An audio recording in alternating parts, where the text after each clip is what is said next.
So Project T21 was launched in 2020 by Drug Science, which is this charity where I'm head of research and at the moment acting CEO as well. And we launched Project T21, as it's known, really with the overall aim of doing obviously the research and establishing and furthering the scientific evidence base on medical cannabis, but also with enabling patient access here in the UK, which I think is also a key area, because the reason being that although medical cannabis was legalized in the UK as a medicine in 2018, there is still very limited access through the NHS, the National Health Service. And many patients who do want to receive medical cannabis still have to go through the private sector, which of course incurs quite a lot of costs. And a lot of the conditions, as I'm sure we're going to speak about, are chronic conditions. So it's not a one-off payment that people are faced with, but really over a longer period. So these were the two aims of setting up Project T21, establishing and furthering the scientific evidence, at the same time enabling patient access. And to date, we have just over 3,500 patients who are enrolled in the project, and for whom we, to an extent, have the follow-up data as well over 3 months, 6 months, and so on. Within this, I should say, we have presented also, and I'm very happy if you want to have a link to that, previously a summary of T21, as well as a summary specifically of the pain patients, that which may be relevant to your audience. What I spoke about at the conference was really the characteristics and the 3 month health outcomes for people seeking treatment with prescribed cannabis and the real world evidence on that. And we have, for the kind of self-report assessment, the aims, I should actually start with the aims, were very much to follow up and to present the changes that people experience over the particular time frame. And these changes were related to measures on health and well-being, which are collected for all participants, general health, quality of life, and mood. And we also wanted to present changes in condition-specific symptoms for anxiety disorders, for chronic pain, and for PTSD, post-traumatic stress disorder. And in relation to chronic pain specifically, we aim to look at whether medicinal cannabis may reduce the use of prescribed opioids amongst the chronic pain patients, which obviously is a key area to look into. And our previous paper had shown that about half of the chronic pain patients were either on strong or weak opioids, with all the risks and harms this potentially brings with it. So we looked first, I think, at the patient characteristics, which I think are always very interesting to just start with. The kind of the age range. We have a very broad age range from 18 to 96. Around the mean age, I think, is around 40 years.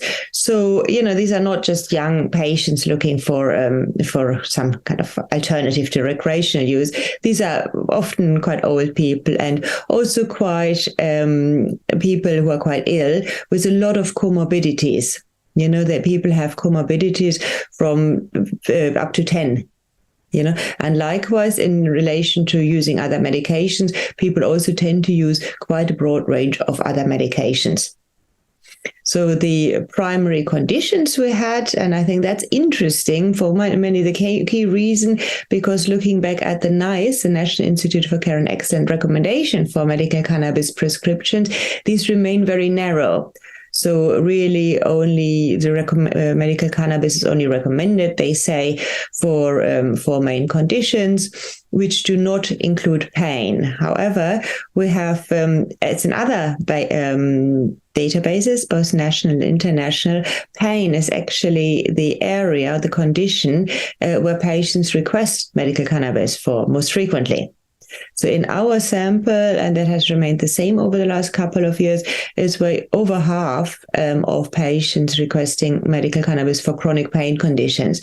Chronic pain here is seen quite widely, including, for example, the neurological conditions, fibromyalgia, and so on as well. And the second kind of most common primary conditions are actually more the psychiatric conditions, which is also, again, is quite interesting because these are not conditions that medical cannabis is usually recommended for. Indeed, it's more seen that, cannabis has a bit of the stigma attached to it, that it actually is detrimental to various psychiatric conditions. However, we find that patients request medical cannabis, for example, anxiety disorders, post-traumatic stress disorders, as well as substance use disorders, ADHD, and others. So I think we have more males in the samples than females, and we have about just over half who have actually used cannabis or medical cannabis before. So, less than half are actually cannabis naive patients, so to say. So we looked, for example, firstly at general health. We used the EQ-5D-5L scale, which assesses the general health on a 0 to 100 visual analog scale.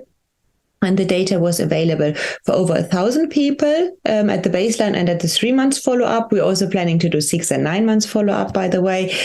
And the mean score at the baseline, I just opened this here, is 48.21 out of 100. So this is really low. Yeah, I think the average from a representative sample in the UK, it's about 80 or even a bit more. So really, these are patients who have very low general health. However, the mean score at 3 months improved to nearly 60 out of 100. So this is a highly significant improvement, which obviously is very important because general health is really what matters as well. And within the quality of life, that can, the individual items on the scale, we looked, for example, at the mobility, the ability to care for yourself, the ability to conduct your usual activities, as well as obviously the level of pain and discomfort experience, and also feelings of anxiety and depression.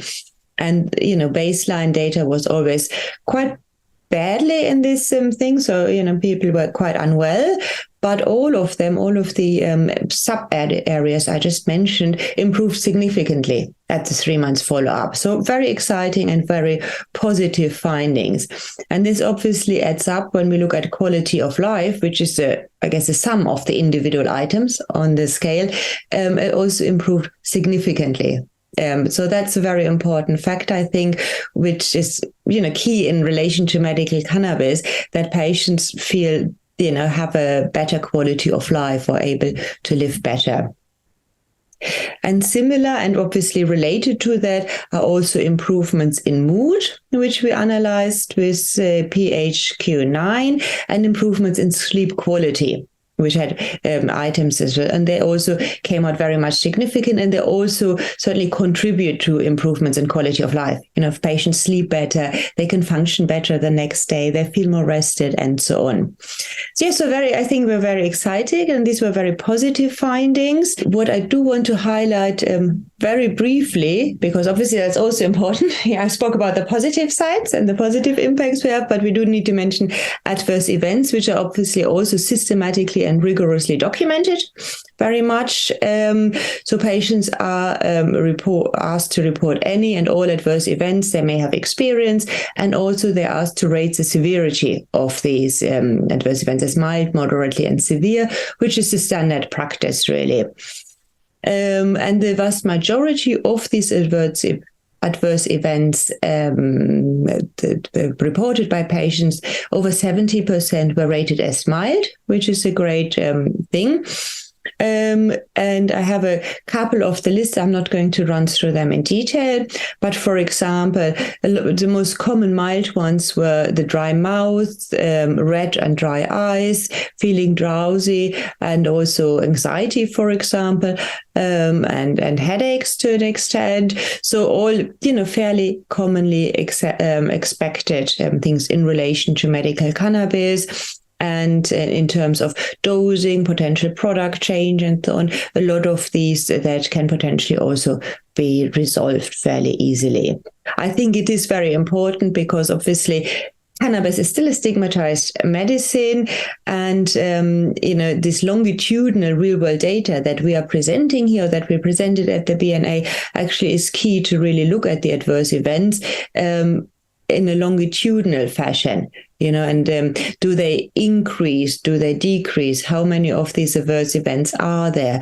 How serious are there? Do issues of dependence, which obviously is an issue that is mentioned in relation to recreational cannabis still frequently, or psychosis, do they actually occur? And if so, in medical users, I should say, and if so, how often do they occur and with which severity? So I think that it is important that we do also address that. And there's additional evidence which we also want to look in further, that some benefits of medical cannabis may vary by individual patient characteristics sometimes, but we don't know that yet in detail, but we look forward to analyzing this further. And we need to look at, I think that's where the complexity of cannabis is really comes in as well. We clearly need to look at what type of products are suitable for which type of patients and for which type of conditions. As you may be familiar with cannabis, it consists of over 120 different cannabinoids, of which THC and CBD are so far the most common studied. However, there may well be, and I'm pretty sure they are, plenty more which may have an effect on patients' health. So really that needs to be studied in much more detail, and that's something we're looking into doing that as well. And we very much hope that, the T21 data will really continue to understanding of these kind of issues that we're still facing. And we have much more data to be analyzed, I should say. And we're very much hoping that we can also continue the project for quite a bit longer as well, so that we really have the longitudinal data and can see the outcomes, say, after a year.